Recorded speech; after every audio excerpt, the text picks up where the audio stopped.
ॲटोकॅड शिकण्यासाठी तुम्हाला काही महत्त्वाच्या गोष्टींची माहिती असणे आवश्यक आहे, जसे की त्याचे इंटरफेस, साधनांचा वापर आणि ड्रॉइंग आणि मॉडेलिंगचे तंत्र.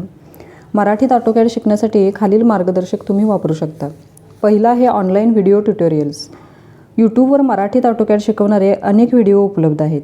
त्यात बेसिकपासून ॲडव्हान्स टूल्सपर्यंत सर्व काही समजावले जाते. तुम्ही ॲटोकॅड मराठी ट्युटोरियल्स असे शोधून बघू शकता. दुसरा आहे ॲटोकॅडचे मराठी ई-बुक्स मॅन्युअल्स. काही वेबसाईटवर किंवा स्टोअर्सवर ॲटोकॅड शिकवण्यासाठी मराठीत ई-बुक्स उपलब्ध असतात.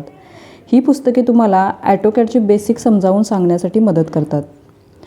तिसरा आहे ऑटोकॅड सॉफ्टवेअर इन्स्टॉलेशन आणि वापर. ॲटोकॅडची मोफत स्टुडंट व्हर्जन आउटडेस्कच्या वेबसाईटवरून डाउनलोड करू शकता. तुम्ही ते तुमच्या संगणकावर इन्स्टॉल करून प्रत्यक्षात काम करून शिकू शकता. काही बेसिक ड्रॉइंग आणि कमांड्स वापरून प्रॅक्टिस सुरू करा. चौथा आहे ऑफलाईन कोर्सेस. तुमच्या शहरात मराठीत ऑटोकॅड शिकवणारे काही स्थानिक ट्रेनिंग इन्स्टिट्यूट किंवा क्लासेस असू शकतात.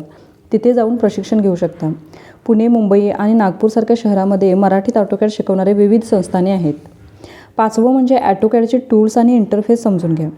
Basic commands line, circle, arc, polyline इत्यादी बेसिक कमांड्सवर प्रॅक्टिस करा. लेअर मॅनेजमेंट आणि डायमेन्शनिंग यासारख्या फंक्शनचा वापर शिकणे अत्यावश्यक आहे. सहावं आहे ॲटोकॅडच्या प्रोजेक्टवर काम करा. शिकत असताना छोटे छोटे प्रोजेक्ट्स तयार करा, जसे की घरे, यांत्रिक भाग किंवा साधे 3D मॉडेल्स एक्सेट्रा. सातवं आहे ऑनलाईन कम्युनिटी आणि फोरम्स. ॲटोकॅड शिकत असताना मराठी भाषिक ॲटोकॅड वापरकर्त्यांच्या ऑनलाईन समुदायात सामील व्हा. तिथे तुम्हाला मदत मिळू शकेल आणि काही नवीन गोष्टी शिकता येतील. या सर्व पद्धतींचा वापर करून तुम्ही ॲटोकॅड मराठीत सहजरित्या शिकू शकता.